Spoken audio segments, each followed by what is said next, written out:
Hello everyone एउटा नयाँ भिडियोमा फेरि पनि स्वागत छ तपाईँहरूको लागि। योभन्दा पहिला मैले भिडियो बनाएको थिएँ जसको बारेमा तपाईँले जानकारी थियो होला। म त्यही विषयमा चाहिँ फेरि दोबारा अर्को भिडियो बनाउँदैछु। त्यो भिडियो मेरो एकाउन्टबाट हट्ने छ। जो एनपी जस्तो कि रहेको छ एनपी नेपाल मनी ट्रान्सफरको बारेमा कुराकानी गर्नेछु यस भिडियोमा। जो कि एनपे सेवा छ, एनपे सेवामा रजिस्टर कसरी गर्ने भन्ने भिडियो मैले बनाएको थिएँ। त्यति बेलाको भिडियोमा म अलिकति बिरामी भएको हिसाबले गर्दाखेरि त्यो भिडियो कम्प्लिटली बनाउन सकेको थिएन। यो भिडियोमा चाहिँ म तपाईँलाई कम्प्लिटली बताउनेछु र रजिस्टर कसरी गर्ने र आइडी कसरी बनाउने, कसरी भेरिफाई डकुमेन्ट भेरिफाई गर्ने सबै कुराहरू चाहिँ म बताउँछु। तर मेरोमा चाहिँ के भयो भने 3-4 दिनसम्म आइडी भेरिफाई गर्नको लागि लाग्यो। तर म तपाईँलाई यो बताउनेछु कि तपाईँलाई कि यसमा चाहिँ तपाईँले 3-4 दिन नलगाइकन तपाईँले फटाफट आफ्नो डकुमेन्ट भेरिफाई र आइडी भेरिफाई कसरी गर्ने भन्ने कुराहरू सिकाउनेछु र त्यस्तै गरी पुरा प्रोसेस बताउनेछु तपाईँलाई कि लगइन कसरी गर्ने भन्ने कुराहरू सबै जानकारी यसमा दिनेछु। सो सबैभन्दा पहिला म तपाईँले यही भन्न चाहन्छु, पछिल्लो भिडियोमा पुरा राम्रो क्वालिटी पनि दिन सकेन र राम्रोसँग तपाईँलाई सम्झाउन पनि सकेन। So I am so sorry भन्न चाहन्छु, किनभने धेरै साथीहरूको गुनासो रहेको थियो कि कम्प्लिटली भिडियो तपाईँले बनाउनुहुन्न, तपाईँको हरेक भिडियोमा जानकारी अधुरो रहन्छ भन्नुभएको छ। मलाई चाहिँ तपाईँहरूलाई जति बेला भए पनि पर जानकारी दिने कोसिस र प्रयासमा लागेको हुन्छु। कहिलेकाहीँ के हुन्छ भने अलिकति केही प्रब्लमले गर्दाखेरि चाहिँ हुँदैन। त्यति बेला चाहिँ म भिडियो बनाएँ, तर मलाई जो खुद चाहिँ थाहा छैन मैले के बोलेँ, कसरी भिडियो बनाएँ भन्ने कुरो चाहिँ म आफैले चाहिँ थाहा छैन। त्यही भएको हिसाबले पनि म तपाईँलाई सो सरी भन्न चाहन्छु। र त्यसै गरी आजको भिडियोमा अगाडि बढ्नुभन्दा पहिला तपाईँहरूलाई यही भन्न चाहन्छु कि अहिलेसम्म हाम्रो च्यानललाई सब्सक्राइब गर्नुभएको छैन भनेदेखि फटाफट चाहिँ सब्सक्राइब गरिदिनु होला, जो कि यस्तै नयाँ नयाँ कन्टेन्ट तपाईँले सबैभन्दा पहिला प्राप्त हुनेछ। सो तपाईँलाई म मोबाइल स्क्रिनमाथि लग्नेछु र त्यहाँ लगेर चाहिँ के गर्ने त एनपे सेवामा चाहिँ रजिस्टर कसरी गर्ने भन्ने भिडियो रहेको छ यो। त्यसमध्ये कि तपाईँको मोबाइल नम्बर भेरिफाई छ कि छैन, तपाईँले त्यो मोबाइलमा चाहिँ अब तपाईँले कुनै पनि वेबसाइट अथवा कुनै पनि एजेन्सीबाट चाहिँ तपाईँले मनी ट्रान्सफर गर्नुभएको थियो भनेपछि तपाईँको चाहिँ एकाउन्ट भेरिफाई नम्बर भेरिफाई भएको हुन्छ।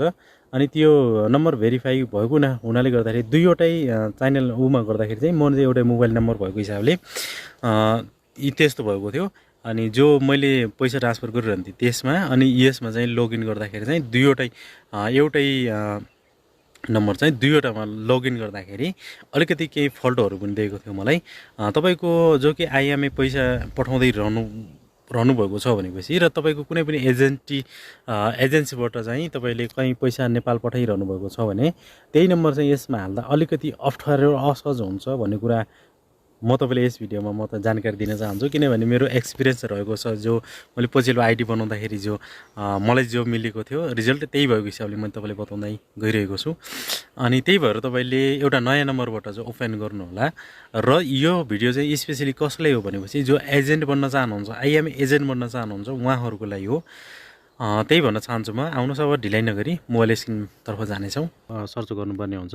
म चाहिँ धेरै क्रोम ब्राउजर युज गर्ने भएको हुनाले चाहिँ म क्रोम ब्राउजर युज गर्ने गरेको छु। तपाईँले चाहिँ जुनसुकै ब्राउजरबाट ओपन गर्दा पनि हुन्छ। क्रोम ब्राउजर ओपन गर्छु म, गरिसकेपछि यहाँ एउटा सर्च बार खुल्ने छ। मेरो चाहिँ यसले मोबाइलमा नेटवर्क कम भएको स्लो भएको कारणले गर्दा चाहिँ भएको छैन।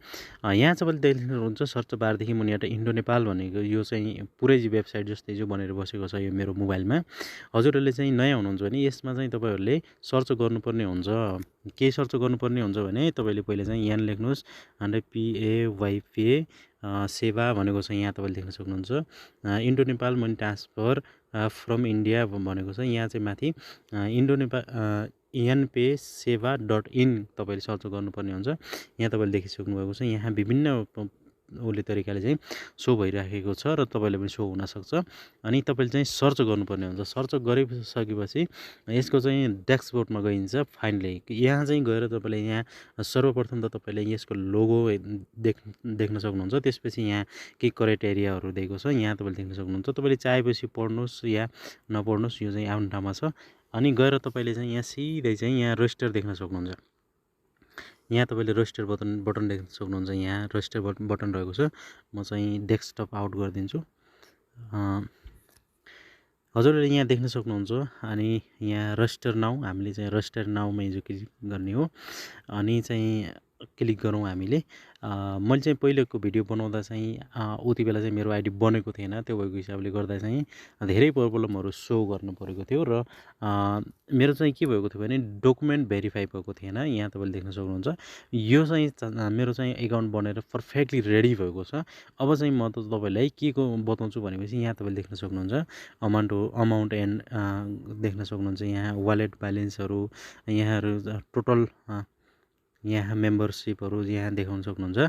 यस्तो यस्तो रहेको छ यसको चाहिँ खास म्यानुअल। अनि चाहिँ हामीले यसलाई लग आउट गरेर चाहिँ लगइन गर्ने तरिकाहरू सिकाउनेछौँ यस भिडियोमा। सिम्पली म चाहिँ त्यहाँ लग आउट गर्छु, म तपाईँले देख्न सक्नुहुन्छ म चाहिँ लग आउट गरिसकेको छु। यहाँ तपाईँलाई फर्स्ट अफ अल यस्तो इन्टरफेस देखाउनेछ, तपाईँले यहाँ देख्न सक्नुहुन्छ। यस्तो इन्टरफेस देखाउँदा चाहिँ हामीले के गर्ने भने तपाईँको चाहिँ पहिल्यैदेखि एकाउन्ट बनेको छ भनेपछि यहाँ लगइन गर्ने। अनि चाहिँ तपाईँ हाम्रो चाहिँ म प्रोफेसनल के भन्छु भने तपाईँले सुरुवाती छ एउटा रजिस्ट्रेसन भनेको चाहिँ यहाँ रजिस्टरबाट हामीले सुरु गर्नुपर्छ। हाम्रो चाहिँ यस्तो यहाँ तपाईँले देख्न सक्नुहुन्छ एउटा फारम देखाएको छ। हामीले चाहिँ यो फारम चाहिँ बराबरले भर्नुपर्ने हुन्छ। यहाँ तपाईँले देख्न सक्नुहुन्छ तपाईँको चाहिँ नाम, इमेल अनि मोबाइल नम्बर अनि एड्रेस, यसमा चाहिँ एड्रेस बक्समा चाहिँ एड्रेस र चाहिँ तपाईँले जहाँ बस्नुहुन्छ त्यहाँको चाहिँ पिन कोड अनि त्यहाँबाट सिटी सेलेक्ट गर्नुपर्ने हुन्छ, स्टेट गर्नुपर्ने हुन्छ। तपाईँ यो कोडको स्टेट तपाईँ जहाँ बस्नुहुन्छ त्यहाँ अनि आएर तपाईँले चाहिँ ऱ्यान्डम पासवर्ड हाल्नुपर्ने हुन्छ। यहाँ म फटाफट गर्छु अनि तपाईँहरूलाई देखाउनेछु। यहाँ तपाईँले देख्न सक्नुहुन्छ हामीले चाहिँ पुरै फिल गरेका छौँ, फारम भरेका छौँ। अनि फारम भरिसकेपछि यहाँ रजिस्टर नाउमा क्लिक गर्नुपर्छ। अनि रजिस्टर गरिसकेपछि यहाँ तपाईँलाई यहाँ एउटा वान टाइम पासवर्ड दिन्छ तपाईँलाई। हामीले चाहिँ पासवर्ड ल्याउनु पर्ने हुन्छ, हामीले जिमेलबाट ल्याउनु पर्ने हुन्छ। यदि तपाईँले फोन नम्बर दिनुभएको छ भने चाहिँ फोन नम्बरमा आउँछ तपाईँलाई। फाइनल म फोन नम्बर दिएको छु, तर चाहिँ यो फोन नम्बर गलत छ, किनभने मेरो चाहिँ पहिल्यै जो बनेको हिसाबले गर्दाखेरि चाहिँ यो फोन नम्बर चाहिँ एक्टिभ मतलब कि यो दिएको छैन। यहाँ तपाईँले देख्न सक्नुहुन्छ पासवर्ड टु भेरिफाई भनेको छ, अनि त्यो भएको हिसाबले पनि मलाई दिएको छैन। अनि त्यसपछि गएर चाहिँ के भएको छ भने यसमा चाहिँ वान टाइम पासवर्ड हाल्नुपर्ने हुन्छ, ओटिपी। म ओटिपी ल्याउने कोसिस गर्नेछु।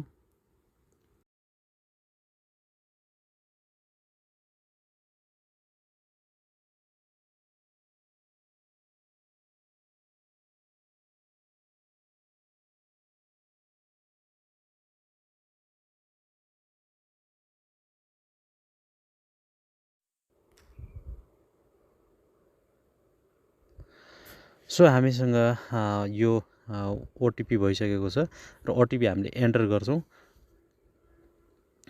र एन्टर गरिसकेपछि हाम्रो चाहिँ के भएको छ भने ओटिपी हाम्रो सक्सेसफुल भएको छ। यहाँ तपाईँले देख्न सक्नुहुन्छ कि ओटिपी हाम्रो सक्सेसफुल भएर गइसकेको छ। अब चाहिँ हामीलाई कमी छ त के छ भनेपछि चाहिँ यहाँ तपाईँले जिमेल एकाउन्ट देख्न सक्नुहुन्छ। यो जिमेल एकाउन्ट पनि मसँग गलत छ, तपाईँलाई चाहिँ सायद देखिएको छैन होला। अनि यसमा चाहिँ उ गरेको छ के भन्छ तपाईँलाई चाहिँ देखिएको छैन। यसमा चाहिँ के गडबड भएको छ भनेपछि तपाईँलाई म सिधै कुरो बताउँछु। तपाईँ यो भिडियो हेर्दै हुनुहुन्छ भने तपाईँहरू चाहिँ नआत्तिनु होला, किनभने यहीँ आएर चाहिँ अलिकति कन्फ्युज हुन्छ के गर्ने के नगर्ने भन्ने हुन्छ। यसमा चाहिँ हामीले यहाँ तपाईँले देख्न सक्नुहुन्छ यो चाहिँ जिमेल एकाउन्ट गलत हाल्नेको मतलब के छ भनेपछि हामीले चाहिँ जो एकचोटि पहिला हामीले जिमेल एकाउन्ट कुनै पनि ठाउँमा चाहिँ युज गरिरहेका जिमेल एकाउन्ट हुन्छौँ, त्यो चाहिँ यसले चाहिँ तपाईँले एकचोटि यो फिल्डमा तपाईँले हाल्नुभयो भने त्यो चाहिँ जिमेल एकाउन्ट चाहिँ यसले एक्सेप्टै गर्दैन, जिमेल एकाउन्ट भेरिफाई गर्दैन। यदि हामीले जिमेल एकाउन्ट भेरिफाई गर्नको लागि यहाँ तपाईँ सिधै बाहिर आएर चाहिँ हामीले के गर्नुपर्ने हुन्छ भने दोबारा हामीले चाहिँ जिमेल एकाउन्ट चेक गर्नुपर्ने हुन्छ, किनकि यो चाहिँ सकेसम्म त मोबाइलबाट गर्ने काम त सकेसम्म हुँदै पो होइन। यदि तपाईँले डेस्कटपबाट साइटबाट गर्नुभयो भने सही रहनेछ। अर्को कुरो के रहेको छ भनेपछि हामीले चाहिँ उहाँ चाहिँ हामीले चाहिँ के हुन्छ भने हामीले गलत हालिदिएका छौँ, के भन्छ हामीले गलत हालिदिएका छौँ किनभने उसले एक्सेप्टै गरेको थिएन। अनि त्यो भएको हिसाबले गलत भएको छ।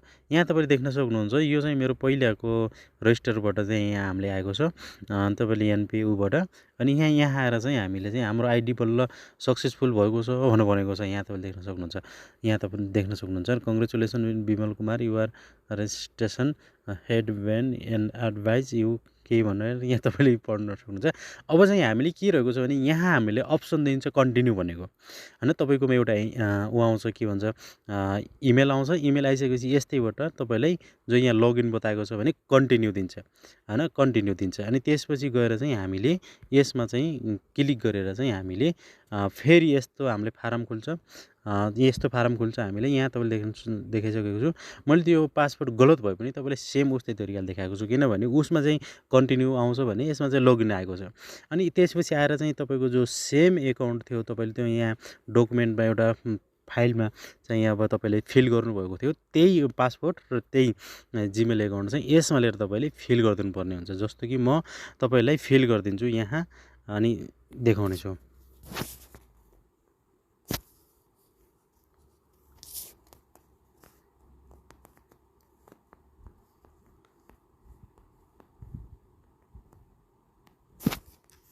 मेरो चाहिँ भइसकेको छ अनि तपाईँले चाहिँ देख्न सक्नुहुन्न, अलिकति ब्लर गरेको छु त्यो भएको हिसाबले पनि। अनि आएर चाहिँ तपाईँले यस्तो अप्सन आइसकेको छ। मैले चाहिँ यो डराएको थिएँ कि हाम्रो डकुमेन्ट फिल गर्ने अप्सन दिँदैन होला भनेको थिएँ, तर चाहिँ यसले दिइसकेको छ। तपाईँले यहाँ देख्न सक्नुहुन्छ यहाँ चाहिँ डकुमेन्ट भनेपछि अपलोड डकुमेन्ट्स भनेको छ। यहाँ चाहिँ हामीले नेपाली नागरिकताबाट नि अपलोड गर्न सक्छौँ होइन। अनि त्यसपछि आएर चाहिँ हामीले आधार कार्डको जो अगाडिको र पछिको फोटो छ हामीले चाहिँ त्यो आधार कार्डको फोटो पनि यहाँ अपलोड गर्न सक्छौँ। म तपाईँलाई आधार कार्डको फोटो अपलोड गरेर देखाउने छु। सो मैले चाहिँ यहाँ आधार कार्डको फोटो चाहिँ अपलोड गरिदिइसकेको छु। यहाँ तपाईँले देख्न सक्नुहुन्छ। अनि हामीले चाहिँ अपलोड गर्नुपर्ने हुन्छ, अपलोड गरिदिइसकेका छौँ। यहाँ तपाईँले देख्नुहुन्छ केही प्रोसेसले हुन्छ र यसमा पनि गएर अलिकति तपाईँले के हुन्छ भने अपलोड गरिदिइसक्नुभयो फेरि तपाईँलाई के माग्छ भने फेरि रजिस्टर गर्ने भन्छ। यहाँ तपाईँले देख्न सक्नुहुन्छ। यो भएको हिसाबले गर्दाखेरि एक त म पहिले बिरामी मान्छे अनि त्यसपछि गएर यसले बारसम्म यस्ता कुराहरू माग्दाखेरि चाहिँ म अलिक कन्फ्युज भएको थिएँ कि। अनि त्यो भएको हिसाबले गर्दाखेरि पनि तपाईँले भिडियो क्लियर मिल्न सकेन। अनि त्यसपछि गएर विभिन्न कुराहरू रहेको थियो अनि तपाईँलाई चाहिँ म परले भिडियो बनाउन चाहिँ अलि गाह्रो असहज भएको थियो मलाई।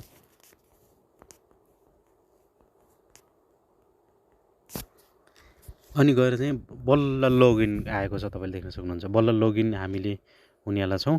अनि सायद मैले गलत हालिदिएँ।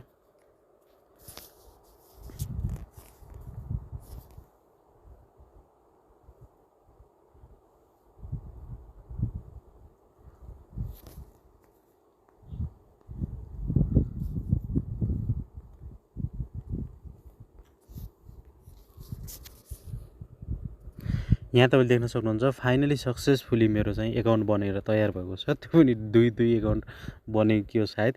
एउटामा चाहिँ जिमेल एकाउन्ट पुरा छैन। अनि तपाईँले यहाँ देख्न सक्नुहुन्छ तपाईँको सक्सेसफुल्ली आइडी बनेर यहाँ आइसकेपछि तपाईँलाई चाहिँ यस्तो इन्टरफेस देखिन्छ। यहाँ तपाईँले देख्न सक्नुहुन्छ। अलिकति म जुम इन गरेर देखाउँछु। अलि अक्षर अलिक उसन गाह्रो छन्। र यहाँ तपाईँले देख्न सक्नुहुन्छ कि आइएनआर तपाईँको चाहिँ अमाउन्ट रहनेछ कि यसमा चाहिँ कति अमाउन्ट छ तपाईँको यहाँ पनि ब्यालेन्स देखाउने छ। अनि तपाईँको यहाँ रिचार्ज ट्रान्जेक्सन भनेको छ। यहाँ चाहिँ सायद तपाईँले जो पठाउने पैसाहरू रहेको छ यहाँ चाहिँ तपाईँहरू चाहिँ कतिजनाले पठाइसक्नुभयो भन्नेहरू देखाउँछ। यहाँ त्यस्तो गरेर चाहिँ गर्न सक्नुहुन्छ। तपाईँले यहाँ माथि स्क्रिनमा देखाएका नम्बरहरूमा कन्ट्याक्ट गर्न सक्नुहुन्छ एजेन्टसँग। यहाँ तपाईँले देखाएको छ। यहाँ तपाईँले यसलाई केवाइसी गर्नको लागि पनि यहाँ केवाइसी नम्बर दिएको छ। कल युज नाउ भनेको छ, वाट्सएप नाउ भनेको छ। यसमा चाहिँ तपाईँले वाट्सएप गर्न सक्नुहुनेछ। मैले यो भिडियो यहीँ एन्ड गर्नुपर्ने हुन्छ किनभने भिडियो धेरै लामो हुन्छ र यसमा चाहिँ कसरी केवाइसी गर्ने र कुन प्रकारले चाहिँ हामीले मनी एड गर्ने कसरी चाहिँ गर्ने भन्ने कुराहरू नेक्स्ट भिडियो अवश्य बनाउनेछु। यतिकै पनि भिडियो धेरै लामो भएको छ। यहाँसम्म आउनुभयो तपाईँलाई धेरै धन्यवाद दिन चाहन्छु। र अहिलेसम्म तपाईँले यो हाम्रो च्यानललाई सब्सक्राइब गर्नुभएको छैन भनेदेखि अवश्य सब्सक्राइब गरेर जानुहोला, किनभने यस्तै नयाँ नयाँ नोटिफिकेसन तपाईँलाई अवश्य मिल्नेछ। र भिडियो एकदमै राम्रो लाग्यो भने भिडियो सेयर गरिदिनु होला भन्दै छुट्टिन्छौँ। र मसँग पर्सनली जोडिन चाहनुहुन्छ र केही कुराकानीहरू छ तपाईँको पर्सनली भन्यो भने डिस्क्रिप्सनमा चाहिँ टेलिग्राम लिङ्क रहेको छ। टेलिग्राम युज गर्नुहुन्छ भने चाहिँ टेलिग्राममा आउनुहोस्, कुराकानी गर्नेछौँ। त्यस्तै गरी इन्स्टाग्राम रहेको छ, फेसबुकहरू रहेका छन्, तपाईँ इजिली जोइन हुन सक्नुहुनेछ। छुट्टिन्छौँ। Bye bye, take care.